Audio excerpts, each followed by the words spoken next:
नमस्कार, स्वागत है आपका। आप देख रहे हैं इंडिया वॉइस और मैं हूं आपके साथ योगेश पांडे। स्वागत है आपका देवभूमि समाचार में। मुख्यमंत्री पुष्कर सिंह धामी की अध्यक्षता में आज सचिवालय में हुई कैबिनेट बैठक में कई महत्वपूर्ण फैसले लिए गए, जिसमें धामी सरकार की कैबिनेट ने 20 बिंदुओं पर कैबिनेट ने अपनी सहमति जताई है।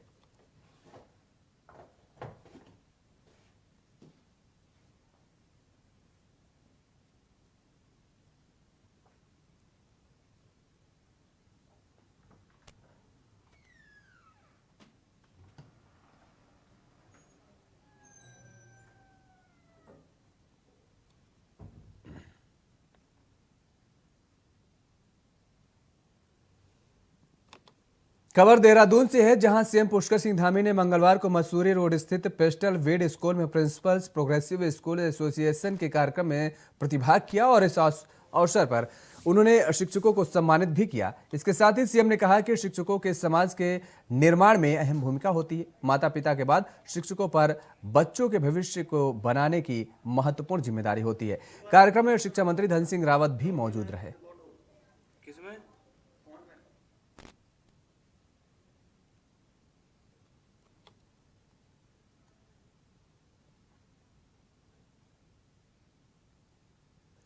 पूर्व मुख्यमंत्री त्रिवेंद्र सिंह रावत को आज उनके जन्मदिवस पर बीजेपी के प्रदेश अध्यक्ष महेंद्र भट्ट, देहरादून के मेयर सुनील उनियाल गामा, महिला मोर्चा की प्रदेश अध्यक्ष आशा नौटियाल समेत बीजेपी के वरिष्ठ नेता और कार्यकर्ताओं ने शुभकामनाएं दी हैं।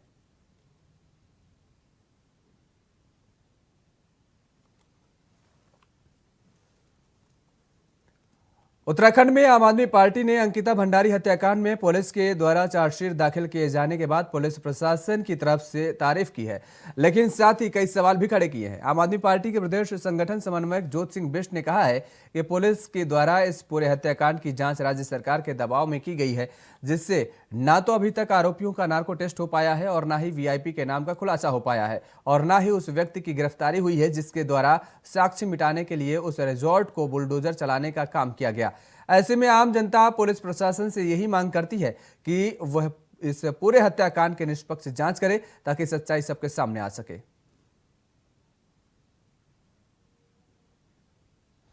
तो अंकिता हत्याकांड पर पुलिस की सराहना भी की गई है आम आदमी पार्टी की तरफ से, लेकिन इस दौरान तमाम सारे सवाल भी खड़े किए गए हैं और उन सवालों में कहीं ना कहीं भारतीय जनता पार्टी की सरकार को आड़े हाथ लिया गया है और सरकार के दबाव में पुलिस को काम करने की बात कही गई है।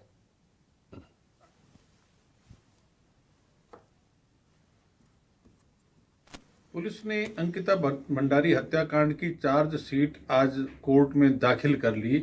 इसके लिए पुलिस का धन्यवाद। लेकिन पुलिस ने सारे मामले की जांच राज्य सरकार के दबाव में की। यही कारण है कि अब तक वीआईपी का नाम उजागर नहीं हुआ। पुलिस ने 3 दिन की रिमांड के बाद पुलकित को फिर से जेल में जमा किया, बजाय इसके कि वो उसका नार्को टेस्ट करती। अब तक नार्को टेस्ट न होना, वीआईपी का नाम उजागर न होना, बुलडोजर चलाने वाले का जेल के अंदर न होना, इस बात का प्रमाण है कि पुलिस ने जांच तो की, लेकिन वो उस पर राज्य सरकार का इतना दबाव था कि वो खुले मन से जांच नहीं कर पाई। ऐसे में जो चार्जशीट दाखिल हुई होगी वो अपराधियों को सजा दिलाने में कितना सफल होती है, कितना नहीं होती है, ये सवाल अपने आप में खड़ा है। हमारी मांग है कि पुलिस निष्पक्ष होकर बगैर दबाव के नार्को टेस्ट कराए, वीआईपी का नाम उजागर कराए, वीआईपी को जेल में भेजने का काम करे और उसके साथ बुलडोजर चलाकर साक्ष्य मिटाने वालों को भी जेल भेजे। तब माना जाएगा कि जांच निष्पक्ष है। पूर्व मुख्यमंत्री हरीश रावत के अंकिता भंडारी हत्याकांड पर दिए गए बयान पर कैबिनेट मंत्री सुबोध उनियाल ने तंज कसते हुए कहा है कि पूर्व मुख्यमंत्री उम्र के उस पड़ाव पर पहुंच चुके हैं जहां पर उनके बयानों की अब कोई भी गंभीरता से नहीं लेता है। अंकिता भंडारी हत्याकांड में राज्य सरकार की तरफ से जो निर्देश पुलिस प्रशासन को दिए गए थे, उन निर्देशों पर पुलिस प्रशासन ने बेहतर काम किया। आज अपराधियों को सलाखों के पीछे भेजने का काम किया गया है और उम्मीद है कि अदालत भी उन्हें कठोर सजा देने का काम करेगी।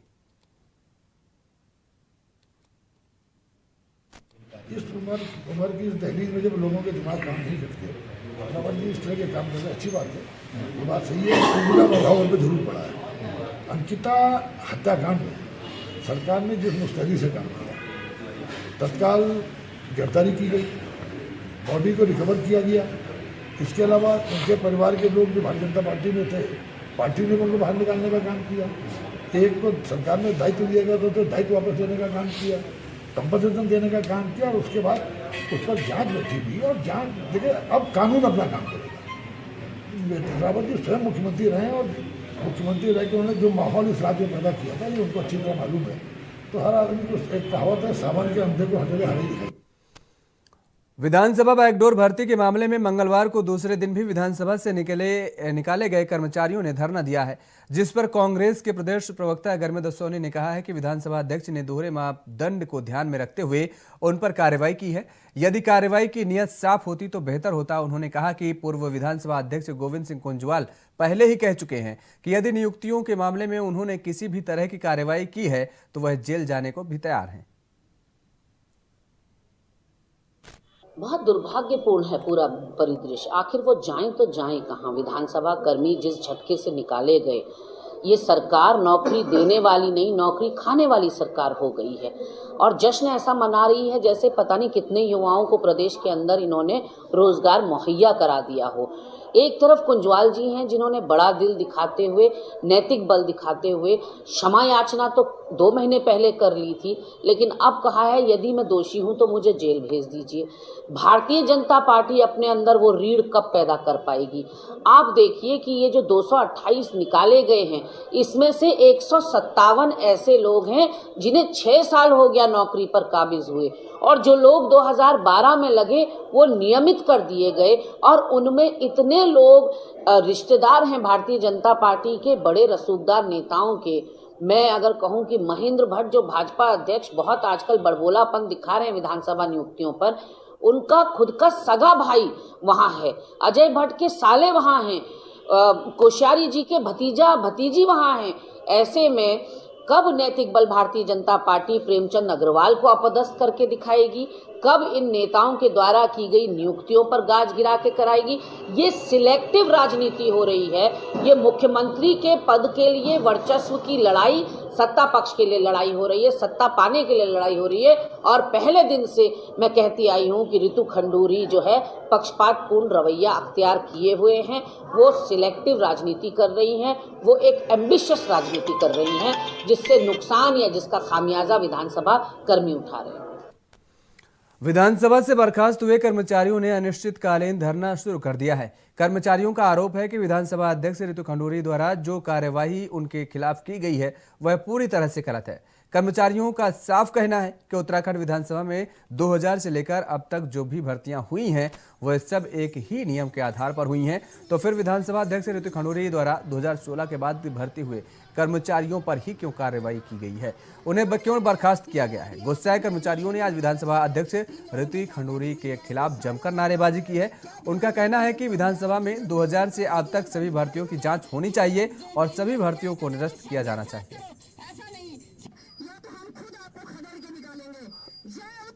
मुझे आज यहाँ सर्विस करते हुए 7 या 8 साल हो गए। मैं उपनुल के थ्रू यहाँ आई थी और आज हमारी तदर्थी नियुक्ति, और मैडम एक झटके में हमें निकाल देती हैं। उन्होंने ज़रा ये भी नहीं सोचा आज हमारी क्या परेशानी है। इतने छोटे छोटे बच्चे यहाँ पे बैठे हुए हैं, इनकी स्कूल की फीसें रुक चुकी हैं क्योंकि आज 2-3 महीने से, हमें 3 महीने से ऊपर होते जा रहा है, हमें सैलरी नहीं मिल रही है। और जब हम लोग इतने सालों से जॉब कर रहे हैं तो यह है कि हम अपने आजीविका कि हमें आगे कैसे बढ़ना है, किसने लोन लिए हैं, किसी का होम लोन चल रहा है, किसी का पर्सनल लोन चल रहा है, बहुत चीज़ें हो जाती है क्योंकि 7-8 साल कम नहीं होते। हमने अपनी इतनी सेवा दी है, तो मैं ये कह रही हूँ मैडम न्याय करने आई, ये कैसा न्याय है? और मैडम उसके बाद खुशी, ये कैसा न्याय है? किसी का रोजगार छीन कर ये न्याय कहते हैं? आप क्या चाह रहे हैं? उत्तराखंड में इतनी बेरोजगारी है आज, मतलब ये क्या चाह रहे हैं कि पूरा उत्तराखंड जिनको रोजगार पहले मिला है उसको भी छीन के सबको बेरोजगार बनाना, यह इनका न्याय है? मैं आज मैडम से भी और ये सरकार से भी ये कहना चाहती हूँ कि किसी का रोजगार जिसको ऑलरेडी उसको भी तुम ये कह रहे हो कि एक तो भूखा मर रहा था, चल तेरे का रोजगार भी छीन लेते हैं और तेरे को भी सड़क पे ले आते हैं। क्या ये न्याय है? ये कह के मैडम अपनी पीठ थपथपा रही है। मुझे समझ में नहीं आ रहा है कैसा न्याय है, मतलब क्या मिला उनको? या अगर ऐसा ही तुम्हें न्याय करना था 2001 से कर लेते। हमारी क्या गलती है? जैसी प्रक्रिया रहेगी उस प्रक्रिया के तहत हम अंदर आए हैं। हम ये कह रहे हैं कि उसी प्रक्रिया की तरह हम अंदर आए, तो इसमें हमारी कर्मचारी की क्या गलती है? देखिए, हमारी अपनी लड़ाई, मेरी अपनी क्वालिफिकेशन, मैं अगर उस क्वालिफिकेशन के हिसाब से उस पोस्ट पे अगर धारित नहीं करता हूँ विधानसभा के काउंटर एफिडेविट में आप कहें तो मेरे पास सब चीज़ें पड़ी हुई हैं। जो काउंटर एफिडेविट 2017 में विधानसभा द्वारा दिया गया, उसमें संपूर्ण उसमें कहा गया कि ये योग्य है, एलिजिबल है, और ये कोर्ट में दिया हलफनामा है इनका। ये कोई मैं अपने मन से नहीं कह रहा हूँ, ये कोर्ट में इन्होंने कहा है कि ये जो लड़के लगे हुए हैं ये पूर्ण रूप से योग्यता धारित करते हैं और योग्य है। आगे क्या रणनीति? आगे रणनीति ये जगाएंगे। आप जैसे लोग हैं, आप भी आए हैं, बात पहुंचनी है। कई भ्रांतियां फैलाई गई हैं, हमने इसी मीडिया ट्रायल का हमने सामना करना पड़ा। यूपी से ज़्यादा कर्मचारी का बात करेगी, एक विधानसभा के एक कर्मचारी ने खंडन नहीं करा। पहले शिक्षक रही हूँ और हम इस मंशा से बच्चों को पढ़ाते हैं कि सारे बच्चों का भविष्य अच्छा रहे, बच्चे उन्नति करें, अपने आर्थिक स्थिति से सुदृढ़ हों। लेकिन सेवानिवृत्ति के बाद जब आज उत्तराखंड की यह हालत है तो मैं अपना मतलब समाज को कुछ अच्छा देने की उसमें उत्तराखंड क्रांति दल में शामिल हुई हूँ। और आज हम उत्तराखंड क्रांति दल वाले इन बच्चों के साथ न्याय के लिए सम्मिलित हुए हैं। और फिलहाल रुकते हैं एक छोटे से ब्रेक के लिए। ब्रेक के बाद फौरन हाजिर होते हैं।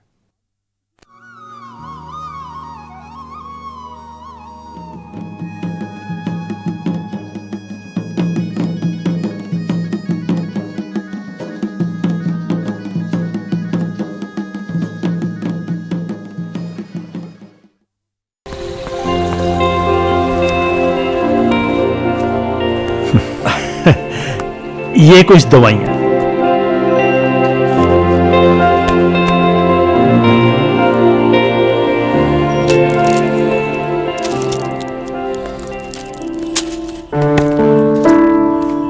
दो सौ 150 आपके हुए बाबा जी 1350 रुपये।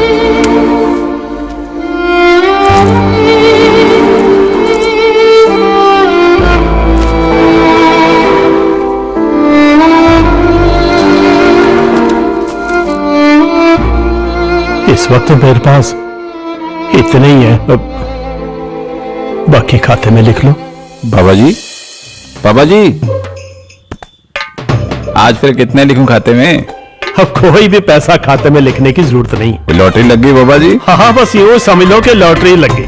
जब से पंजाब की भगवंत मान सरकार ने महंगे बिजली के बिल जीरो करके हमारे कंधों से बोझ हटाया है ना तब से हमें उधार लेने की जरूरत ही नहीं पड़ती। सही है। अब तो समझो कि पंजाब के घर घर की ना लॉटरी ही लग गई है। भगवंत मान के नेतृत्व वाली पंजाब सरकार में पंजाब के लगभग 86% परिवारों का बिजली का बिल जीरो आया है। रोज सब्जी का स्वाद बढ़ाए और घर वालों का प्यार पाए, गोल्डी सब्जी मसाले। जहाँ जाए रिश्ते बनाए, गोल्डी मसाले।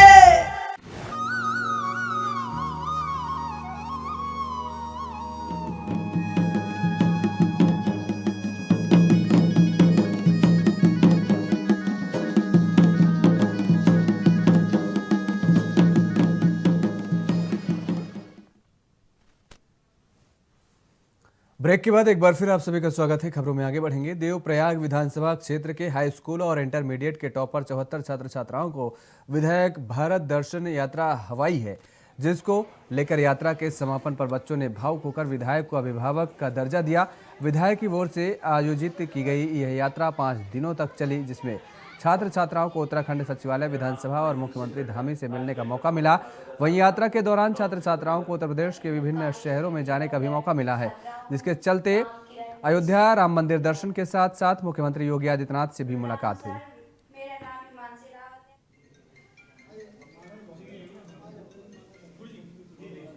मेरा नाम सपना है और मैं जीआईसी डोलाखाल देवप्रयाग से हूँ। और हमें बहुत अच्छा लगा कि हम नई नई चीज़ें हमें देखने को मिली। और अभी जो बिछड़ने का जो समय है यहाँ पे बहुत बुरा भी हमें लग रहा है कि हम 5 दिन साथ में रहे, सब दोस्त सब साथ में रहे, और अभी मतलब बहुत बुरा लग रहा है कि हम सब बिछड़ जाएंगे अब। और हम अपने विधायक जी का बहुत बहुत धन्यवाद करना चाहेंगे कि उन्होंने हमें ये सौभाग्य प्राप्त किया।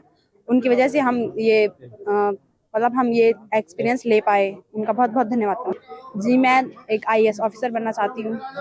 मेरा नाम अनूका है, मैं GIC रणसुधार से आई हूँ। मैं ऐसे विधायक को धन्यवाद देना चाहूँगी जो हमारे साथ एक विधायक के रूप में नहीं बल्कि हमारे अभिभावक के रूप में है। इन्होंने हमारी बहुत सहायता की और हमें इतना दूर दूर घुमाने के लिए ले गए और हम वहाँ उत्तर प्रदेश के मुख्यमंत्री से मिले। और वैसे तो हम कभी ऋषिकेश इधर भी नहीं आ रखे, पर उन्होंने हमारे लिए इतना सब कुछ किया, उसके उनके लिए धन्यवाद। मेरा नाम राशि है, मेरे स्कूल का नाम राजकीय इंटर कॉलेज सिवानी धार है। हमें बहुत अच्छा लगा इस बार, बहुत अच्छी यादें हैं जो हम कभी नहीं भूलेंगे। बहुत कुछ हमें सीखने को मिला है। नेपाल की तरफ से पत्थरबाजी का सिलसिला रुकने का नाम नहीं ले रहा है। नेपाल के द्वारा भारतीय क्षेत्र में लगातार पत्थरबाजी कर रहा है। दोनों देशों के बीच बैठक में सहमति के बाद भी आज नेपाल के कुछ राजनीतिक दलों के द्वारा नेपाल के छात्र संगठनों को उकसाकर भारतीय क्षेत्र में पत्थरबाजी की गई है। नेपाल विप्लव कम्युनिस्ट माओवादी पार्टी के छात्र नेताओं ने नेपाल में जुलूस निकाला और इसके साथ ही नेपाल के दार्चुला जिले में भारतीय क्षेत्र में कार्य कर रही कंपनी के ऊपर पत्थरबाजी शुरू कर दी है। नेपाल के द्वारा सहमति के बाद भी नेपाल अपनी हरकतों से बाज नहीं आ रहा है। लगातार भारत नेपाल से जुड़ी अंतर्राष्ट्रीय सीमा ने पत्थरबाजी कर विवाद पैदा कर दिया है, जिस पर स्थानीय लोग भी आक्रोश व्यक्त कर रहे हैं।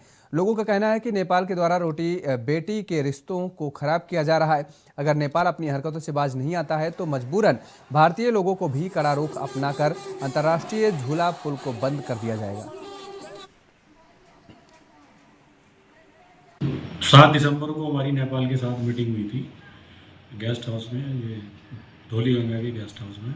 तो उसमें ये तय हुआ था तो नेपाल की तरफ से कि इंडिया को जो है कुछ पोर्शन में मलबा हटाना है ताकि हमारी तरफ जो फ्लो आया हुआ है तो उसको जो है चौड़ाई मिल सके। तो हमने जो है करीब 250 मीटर में करीब 10 से लेके 12 मीटर की विड्थ में जो है मलबा हटा दिया उनके कहने पे। लेकिन जो जहाँ पे 60 मीटर चौड़ाई की घटगाड़ नाला है, यानी कि हमारा 0 पॉइंट कहलाता है, तो उसके जो है उससे 290 मीटर में हमारा काम नहीं हो पा रहा है क्योंकि वहाँ फ्लो पूरा जो है इंडिया की तरफ है, तो इसे काम करना संभव नहीं हो पा रहा है। पत्थरबाजी हो रही है सर, इसको क्या डिप्लोमेटिक स्तर पे भी आप लोग को आगे वार्ता करेंगे क्योंकि ये गतिविधियाँ बढ़ रही हैं? तो वहाँ के एडमिनिस्ट्रेशन से हम लोग लगातार संपर्क में, हमारे यहाँ का एडमिनिस्ट्रेशन संपर्क में है और जो भी निर्माण कार्य हो रहा है वो दोनों राज्यों का हमारा दोनों राष्ट्रों का हमारा उनके साथ रोटी बेटी का संबंध रहा है, भाई भाई का संबंध रहा है और सदियों का पुराना संबंध है। और वो संबंध मैं समझता हूँ कि कुछ लोग उसको उकसाने का काम कर रहे होंगे, लेकिन वहाँ पर जो एडमिनिस्ट्रेशन के स्तर पर उसमें कहीं कोई दौरावाद नहीं। पतंजलि योगपेट के पतंजलि स्वास्थ्य अनुसंधान केंद्र में चल रही जूम मीटिंग के दौरान अश्लील वीडियो अपलोड कर प्रसारण होने के मामले में हरिद्वार के बहादराबाद थाने में रिपोर्ट दर्ज कराई गई है। इस संबंध में पुलिस ने आईटी एक्ट में मुकदमा दर्ज कर जांच शुरू कर दी है। बताया जा रहा है कि यह कारनामा पुणे से जूम पर जुड़े एक युवक द्वारा उस समय किया गया जब पतंजलि अनुसंधान संस्थान की मीटिंग चल रही थी और इसी दौरान एक युवक द्वारा जूम मीटिंग पर अश्लील वीडियो पॉर्न अपलोड करके प्रसारित की गई। घटना के संबंध में पतंजलि की ओर से कमल भदौरिया और शिवम वालिया ने रिपोर्ट दर्ज कराई है। देखिए, पतंजलि की तरफ से एक मुकदमा दर्ज कराया गया चूँकि इसमें एक कोई जूम मीटिंग हो रही थी उनकी और उसमें कहीं ना कहीं एक लिंक के माध्यम से कोई अश्लील वीडियो उसमें अपलोड हो गई और प्रसारित हो गई। उसको देखते हुए आईटी एक्ट में मुकदमा दर्ज। 26 जनवरी 2023 प्रदेश भर में जिला, महानगर, ब्लॉक, नगर स्तर पर चलने वाले हाथ से हाथ जोड़ो अभियान के आयोजन के लिए प्रदेश अध्यक्ष करण माहरा द्वारा प्रदेश के पदाधिकारियों को जिला महानगर पर्यवेक्षक की जिम्मेदारी सौंप दी गई है।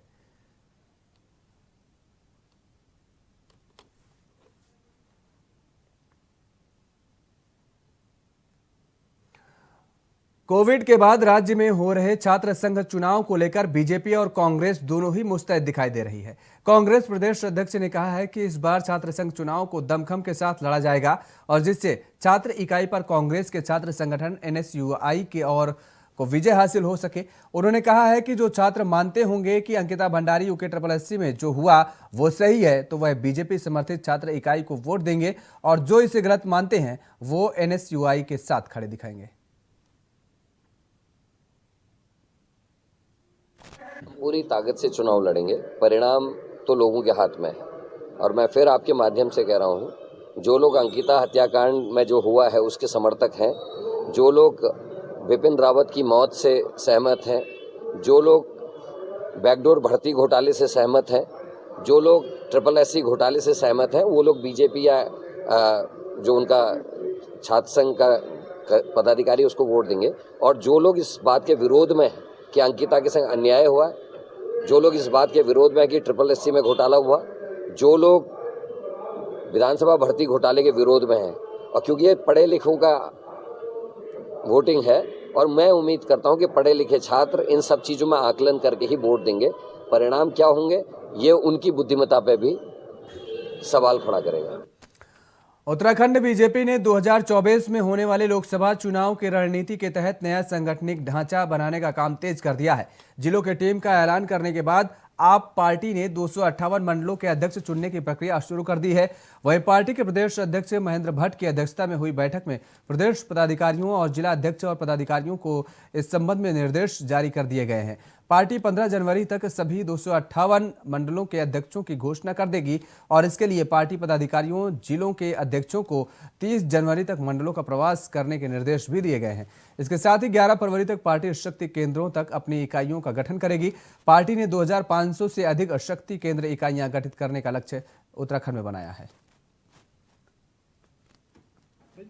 24 के मिशन को पाने के लिए नए मिशन दर्ज कर दिए गए हैं। मंडल अध्यक्षों की नियुक्तियां होंगी, शक्ति केंद्र बनेंगे, कब तक ये सब चीजें निर्धारित हो पाएंगी? देखिए, भारतीय जनता पार्टी एक संगठन आधारित पार्टी है और हमारे बूथ स्तर तक हमारी कमेटियां गठित होती हैं। इसी के निमित्त हमारे अभी नए हमारे प्रदेश अध्यक्ष केंद्रीय नेतृत्व द्वारा मनोनीत किए गए। उसी के तहत उनकी जो प्रदेश की कार्यकारिणी टीम है वो टीम को पूरा गठन कर दिया गया है। उसके बाद हमारे जिलों का अध्यक्षों का चयन किया गया और अध्यक्षों के बाद उनकी पूरी कमेटी बना दी गई है। और इसके बाद हम अब मंडल हमारे 252 मंडल पूरे प्रदेश में हैं। उन 252 मंडलों को का अभी उनको बनाया जाना है और जिसके लिए एक प्रक्रिया हमारे प्रदेश नेतृत्व आदरणीय अध्यक्ष जी के द्वारा यहाँ से एक विधानसभा स्तर पर एक प्रभारी और जो हमारे जिलों के पहले से ही प्रभारी हैं उनके और जिलाध्यक्ष के नेतृत्व में वहाँ पर मंडलों में जाकर के 3 नामों का पैनल तैयार किया जाएगा। उसी के तहत आगे हमारे 252 मंडल का गठन होने जा रहा है। इसके पश्चात हमारे जो हमारे शक्ति केंद्र हैं और हमारे बूथ हैं 11,000 के करीब हमारे बूथ हैं और 2,500 के करीब हमारे जो शक्ति केंद्र हैं उनमें भी हमारे बूथ शक्ति केंद्र के हमारे संयोजक बनने हैं और उसी प्रकार से बूथों पे हमारे बूथ अध्यक्ष बने और उनकी इकाइयों का गठन होना है। उसके तहत आगे की कार्रवाई गतिमान है। उत्तराखंड में दवा माफिया का इस कदर बोलबाला है कि वह नियम को भी ताक पर रखकर अपनी मनमानी करने पर उतारू है। आलम यह है कि ब्लैक लिस्टेड दवा को भी उत्तराखंड में सप्लाई किए जाने की तैयारी की जा रही थी। मामला प्रकाश में आया तो अधिकारियों ने भी अब कंपनी पर कार्रवाई की तैयारी शुरू कर दी है। ताजा मामले की बात की जाए तो बता दें कि DBR दवा मामले में भंडाफोड़ किया गया है, जिसमें कंपनी के खुद पर कार्रवाई होती देख उसने विभाग को लिखित पत्र देते हुए संबंधित दवा डेक्सा इंजेक्शन को टेंडर से हटाए जाने के लिए कहा गया है। और दरअसल एग्रोन कंपनी की दवा को जो राजस्थान में ब्लैक लिस्टेड थी, जिसे बिना बताए कंपनी ने उत्तराखंड सरकार को यह दवा बेचने की पूरी तैयारी कर ली गई थी। मामला संज्ञान में आने के बाद कंपनी ने इसको लेकर एक पत्र लिखा, जिसमें कंपनी ने बाकायदा यह कहा है कि संबंधित दवा का टेंडर में न जोड़ा जाए। एग्रोन का एक एफिडेविट है कि उसमें ये लिखा है कि मैं ब्लैक लिस्टेड नहीं हूँ।